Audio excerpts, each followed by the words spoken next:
E fique comigo até o final, que eu vou te mostrar como foi o meu primeiro atendimento, o meu primeiro caso envolvendo essa área de direito de trânsito e como eu consegui desenvolver uma tese jurídica de um caso onde o cliente me procurou e ele estava com a CNH dele bloqueada em virtude da venda de um veículo. Ele simplesmente realizou a venda sem a transferência administrativa no órgão de trânsito.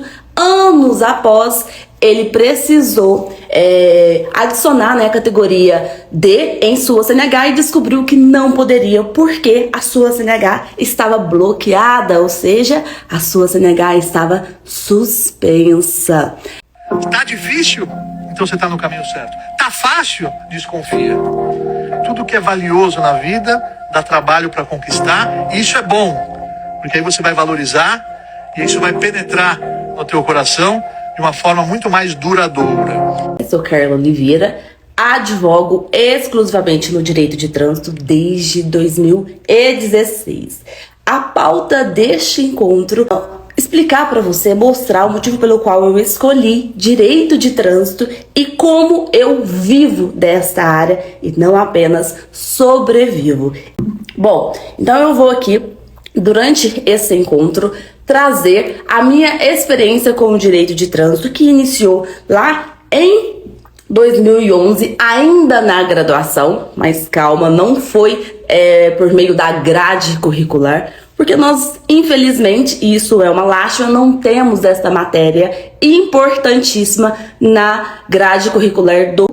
Contudo, é uma matéria de extrema importância porque você vai descobrir que quando um cliente precisa de solucionar e de resolver um problema envolvendo veículo ou a sua CNH, ele vai precisar de você. Foi isso que aconteceu comigo, né? Em 2011, fiz um estágio em um escritório de advocacia, onde o advogado era ex-militar e ele sabia, conhecia os bastidores da atuação como agente de trânsito.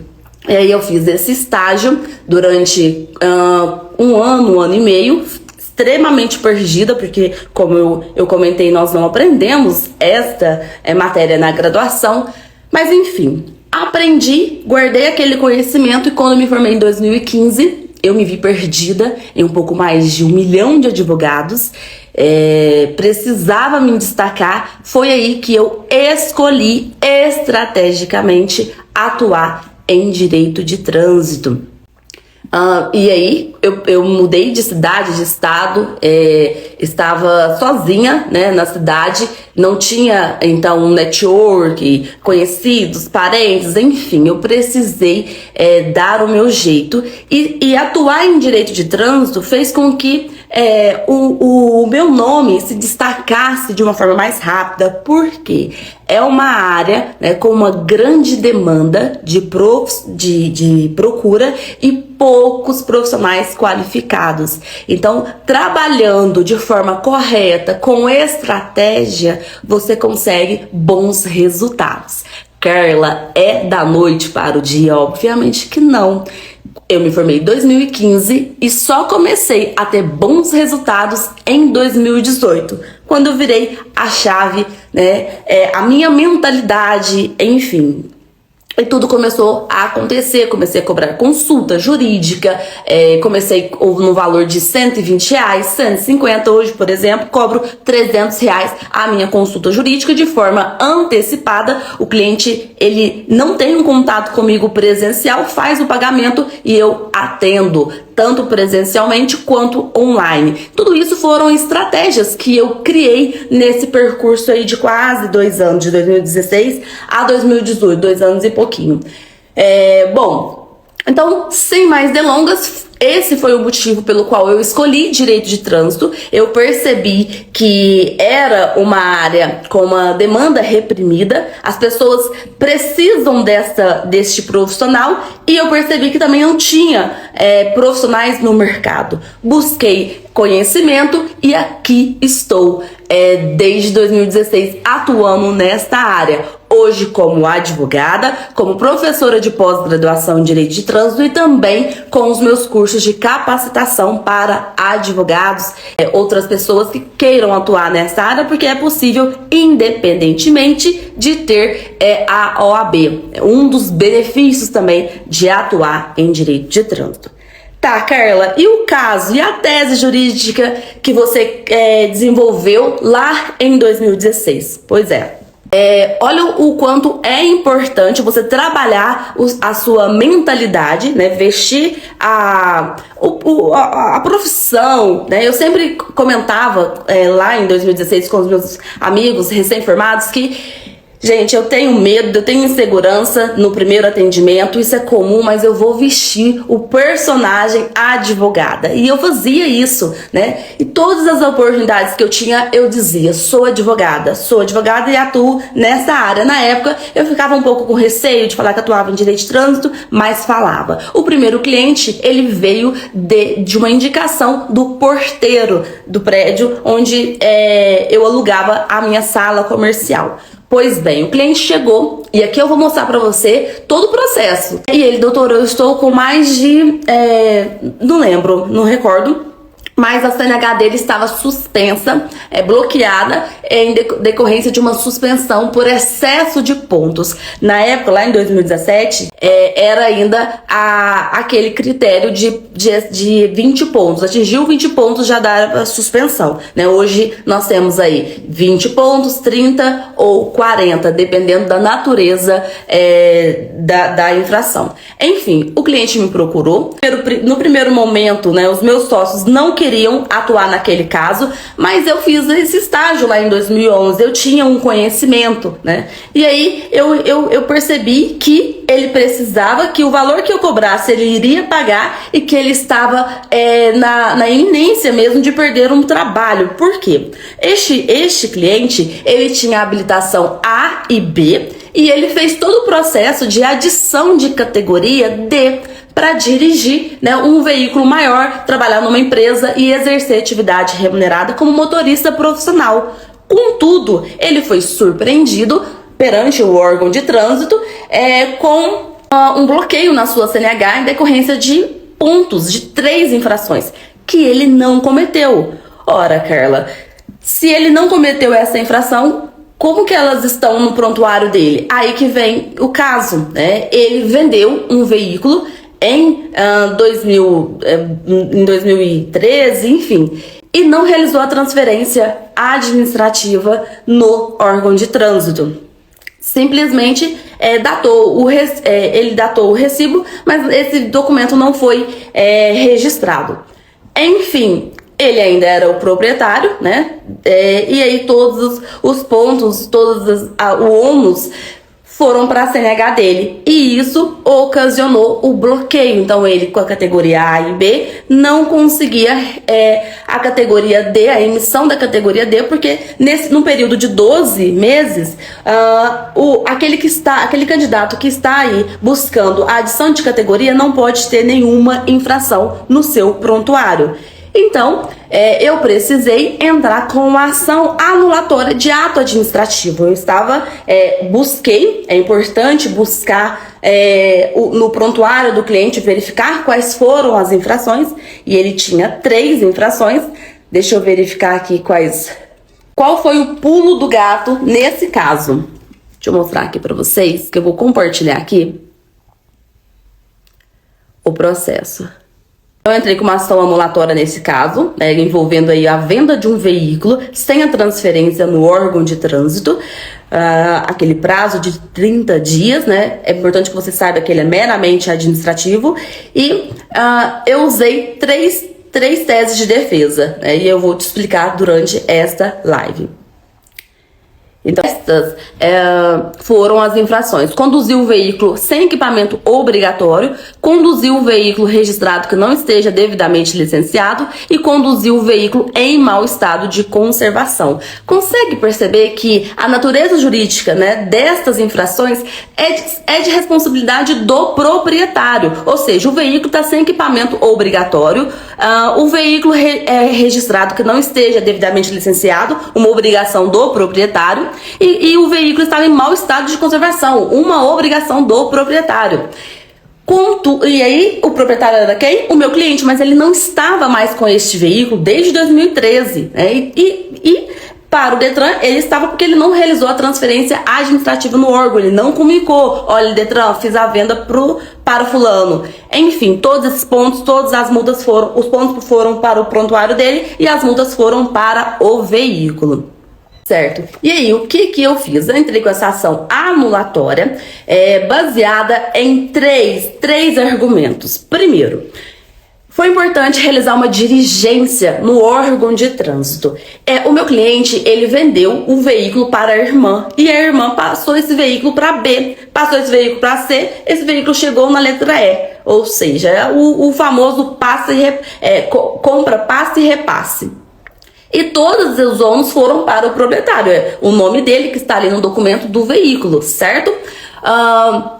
E aí a diligência, a principal diligência que nós precisamos fazer quando estamos diante de um caso envolvendo aí bloqueio na CNH é verificar o prontuário. Verificou o prontuário, analisou os tipos de infrações e aí você verificou, como eu mostrei aqui, que as infrações eram de natureza jurídica, né? A responsabilidade é do proprietário. Calma, você precisa fazer uma segunda diligência, analisar o auto de infração. E foi isso que eu fiz. Eu analisei.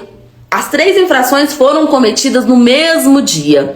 E aí, todas foram cometidas no mesmo dia. Eu analisei o auto de infração e verifiquei que houve a abordagem do veículo. Sendo assim, o agente de trânsito anotou um nome no auto de infração, né, documento mais importante que dá início ao processo administrativo de trânsito. Ele anotou o nome do condutor e anotou o CPF. Ok. Eu poderia ter feito uma diligência no órgão de trânsito, buscado o auto de infração e esses dados, e ter feito alguma outra diligência na Receita, enfim, só que daria mais trabalho. Então, o que eu fiz? Eu entrei com essa ação anulatória contra o Detran, não chamei a irmã dele no polo passivo, mas eu pedi pra irmã, na verdade eu chamei a irmã no polo ativo e pedi uma declaração reconhecendo que houve essa venda. Anexei também a cópia do recibo que ele assinou, somente não foi no cartório autenticar essa assinatura e reconhecer essa venda. Então a irmã entrou no processo, eu consegui demonstrar por meio dessa diligência no órgão de trânsito que quem estava na condução deste veículo era o X, era o fulano, né? Por quê? Porque o agente de trânsito ele fez a abordagem e no auto de infração constou aí os dados deste condutor. E aí, qual foi a tese jurídica que eu utilizei? Simplesmente o princípio da individualização da pena, ou seja, nenhuma pena poderá passar da pessoa do condenado. Não posso culpá-lo simplesmente por não ter feito a transferência administrativa no órgão de trânsito. Ele não estava mais com a posse deste veículo. E mais ainda, consegui comprovar neste processo, por meio desta diligência, é aí que entra a combatividade do advogado. Você não pode apenas receber o seu cliente e simplesmente realizar a petição. No direito de trânsito é necessário fazer algumas diligências nos órgãos de trânsito. Então foi o que eu fiz. Busquei o auto de infração. No auto de infração constava os dados, o nome, apenas o nome e o CPF do condutor, embora as 3 infrações eram de responsabilidade do proprietário, porque eles estavam falando ali da má conservação do veículo. O veículo não foi registrado, não estava licenciado, enfim, eu demonstrei que principalmente demonstrei que quem estava na condução era o fulano de tal, CPF tal, e percebem aqui o núcleo da tipificação. O que é isso? O verbo conduzir. Conduzir o veículo sem equipamento. Conduzir o veículo registrado que não esteja licenciado. Conduzir o veículo em mau estado, ou seja, o verbo, o núcleo é de responsabilidade do condutor. Era ele que estava conduzindo e ele foi também identificado. E mais do que isso, utilizei uma outra tese. que é a tese da tradição. Ou seja, no direito civil, você só é dono de um imóvel, da sua casa, do seu terreno, quando você registra. E no direito de trânsito, trazendo para o direito de trânsito, você só é dono do veículo quando ele está com você, quando o vendedor fez o repasse da coisa, do objeto, do carro. Ou seja, o meu cliente, no momento que ele entregou o veículo para a irmã, ele já não tem mais responsabilidade. Mas eu precisei demonstrar na justiça que o auto de infração foi lavrado em nome de um terceiro. Utilizei também essa declaração da irmã, reconhecendo essa venda, e aí consegui, ao final, liberar a CNH do meu cliente. E aí eu vou compartilhar aqui com você. Precisei pedir a tutela de urgência, porque o meu cliente ele precisava, né, desse desbloqueio na CNH dele, que estava não tinha sido emitida, ele estava na iminência de perder ali o trabalho, né? E aí o juiz concedeu por meio de uma liminar. Consegue verificar aí?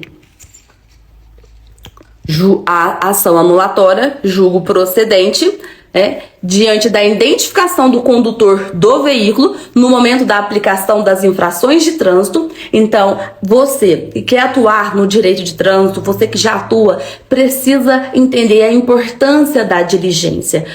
O cliente ele entrou em contato comigo falando, olha, o problema maior dele era a emissão dessa categoria D para ele dirigir, né, e trabalhar como motorista profissional. Essas infrações foram cometidas 2 anos antes, mas eu precisei ir no órgão de trânsito e buscar esse auto de infração e descobri que houve a abordagem, o nome e tinha o CPF do condutor. E aí o juiz deu procedente diante da identificação do condutor no veículo, ainda que as infrações sejam de responsabilidade do proprietário, porque as infrações são inerentes ao mau estado do veículo. Todas as restrições impostas ao meu cliente, como o bloqueio da CNH dele, né, a suspensão do direito de dirigir por excesso de pontos, o bloqueio da emissão da categoria D, foram canceladas, né? E aí eu consegui tirar, não anulei a multa, porque a multa existiu. Eu anulei o ato administrativo de suspensão do direito de dirigir e também do bloqueio da categoria D.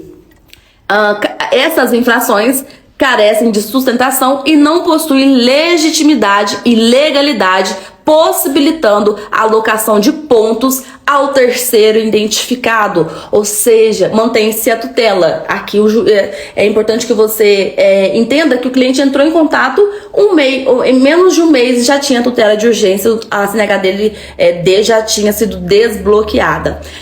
É importante que você entenda que, embora tenha aquele prazo de 30 dias para realizar a transferência, né, administrativa do veículo ali no órgão de trânsito, caso essa transferência não tenha sido concluída, se o veículo não está com o seu cliente, o proprietário, essa responsabilidade não é dele, né? Dessas possíveis multas, é possível você indicar o condutor judicialmente. Combinado?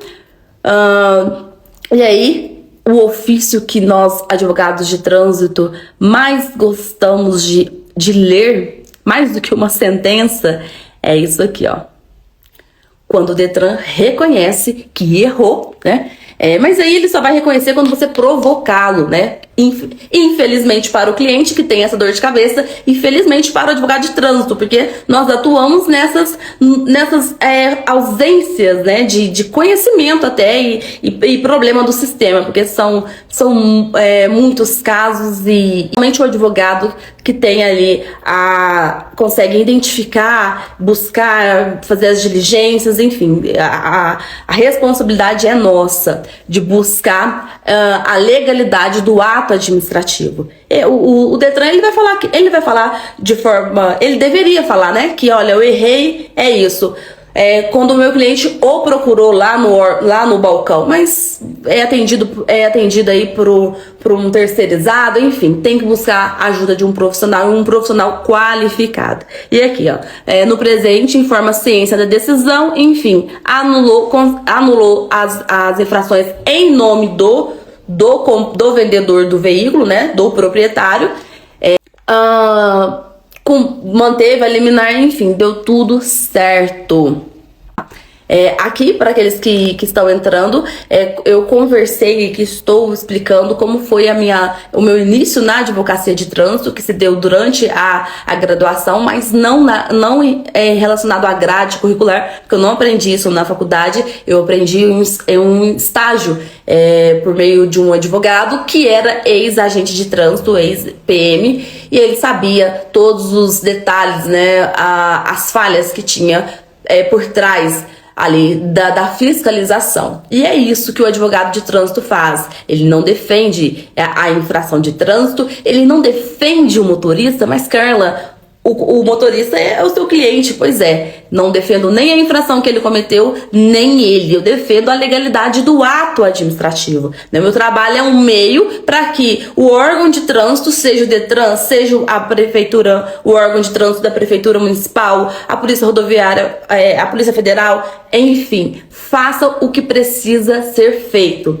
Sempre comento com o meu cliente que e aqui eu vou trazer essa analogia com você. Eu e você, nós somos particulares. Nós podemos fazer tudo o que a gente quiser, desde que a lei não proíba. Já a administração pública, por meio dos seus agentes de trânsito, por meio dos seus servidores públicos, precisa fazer o que a lei manda. Ponto.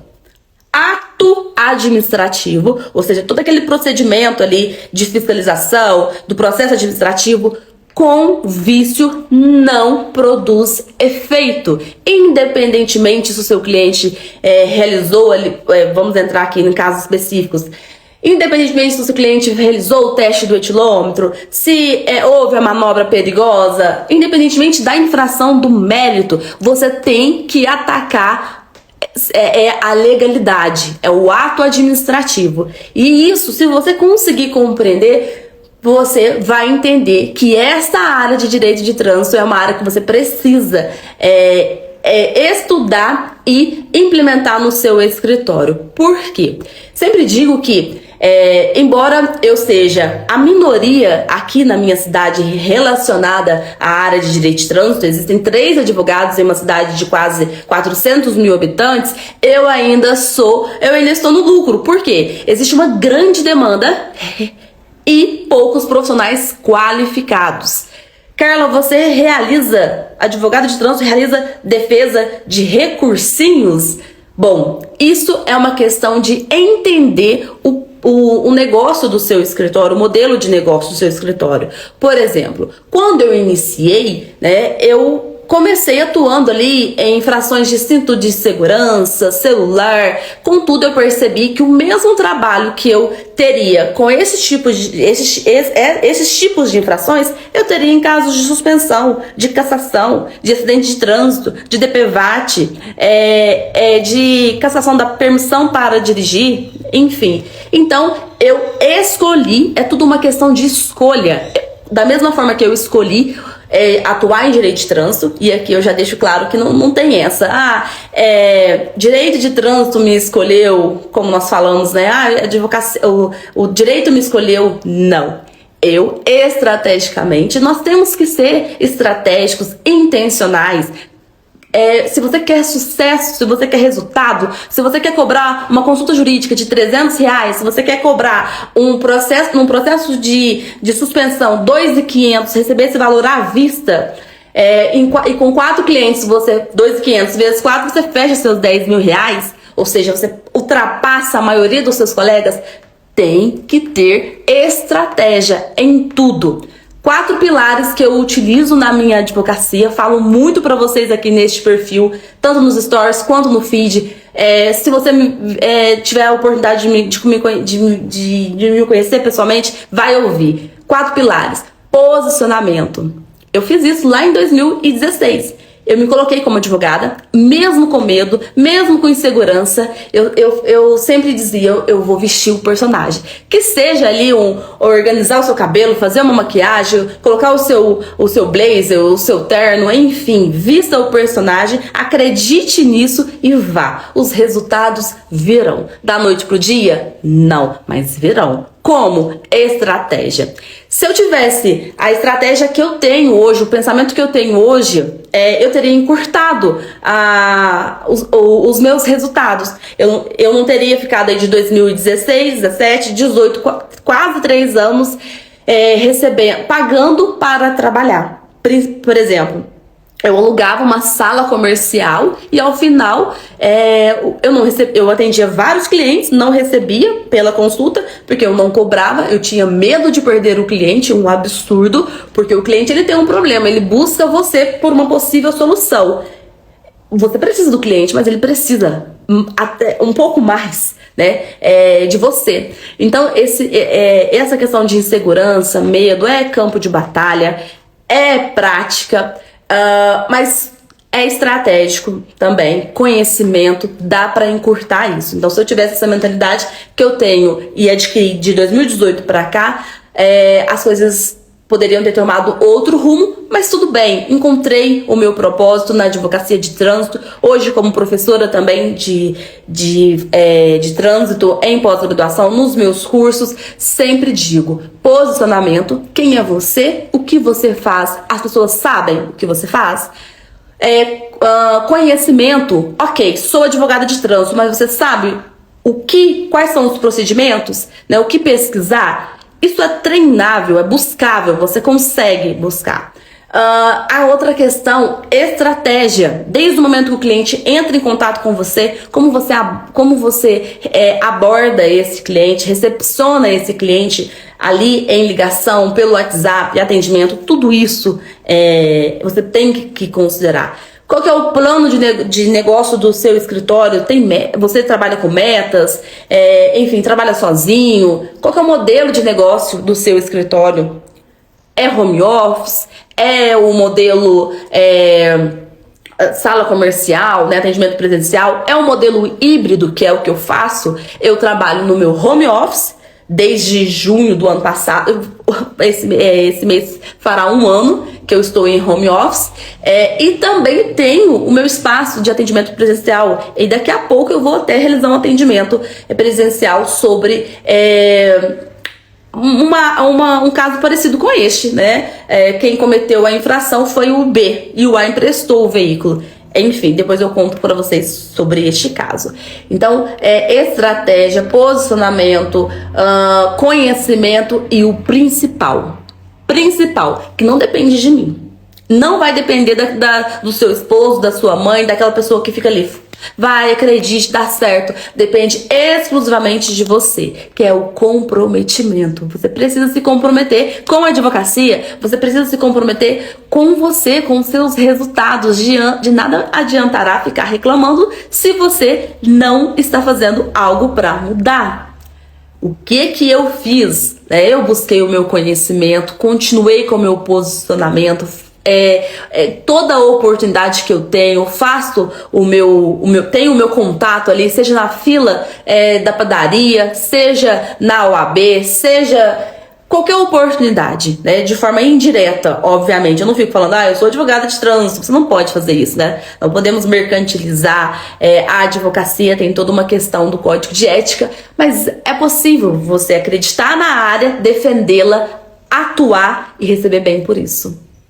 Combinado? Toda quarta-feira, 8 e 7, eu estarei aqui com você, ao vivo, ou aqui ou lá no YouTube. Vamos trazer sempre um caso jurídico, uma tese do meu escritório, tá? Costumo dizer que é a caixa preta da minha advocacia. Eu vou mostrar para vocês semanalmente um caso. E hoje eu trouxe transferência veicular pós o prazo de 30 dias.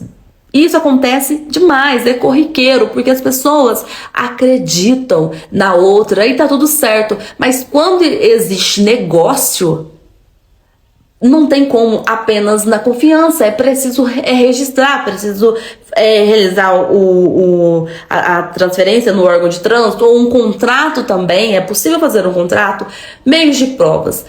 O meu cliente, ele quase perdeu a CNH dele, que ele fez todo o processo administrativo ali como aluno para ter a categoria D. E aí ele estava na iminência de perder a sua CNH, que ele tinha pagado, e o tempo por um erro que ele cometeu de não ter feito a transferência no Detran, mas um erro que não era dele, né? E aí nós utilizamos esse princípio da individualização da pena, que nós também podemos chamar de princípio da intranscendência da pena. Então, isso são dois argumentos que você pode utilizar neste caso, se aparecer aí no seu escritório.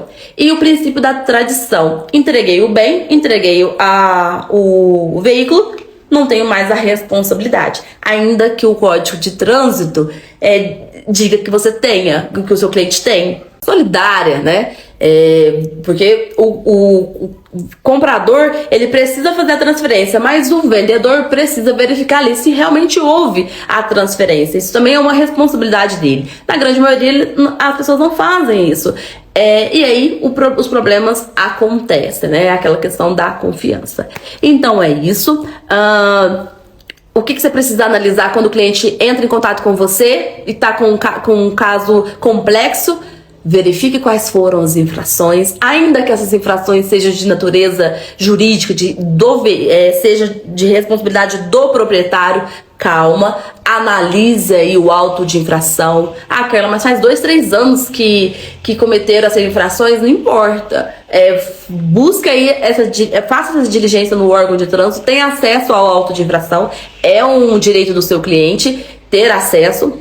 O meu cliente, ele não foi notificado na época dessas infrações porque o endereço dele registrado no Detran não estava atualizado. Isso é uma responsabilidade do condutor, do proprietário do veículo, né? Contudo, ok. E aí eu realizei essa diligência, descobri no auto de infração que o condutor foi abordado, né? E utilizei a declaração da irmã, porque o meu cliente fez a venda para a irmã passou para C, D, enfim. E todas essas questões, os problemas, as multas foram para o meu cliente. Combinado? Continue sempre por aqui neste perfil. Falamos aqui sobre os bastidores, sobre a advocacia de trânsito, sobre os meus pensamentos, sobre a vida, sobre a maternidade, enfim, sobre aqui é ser e não apenas parecer. Foi uma honra ter você aqui comigo, combinado? Um beijo!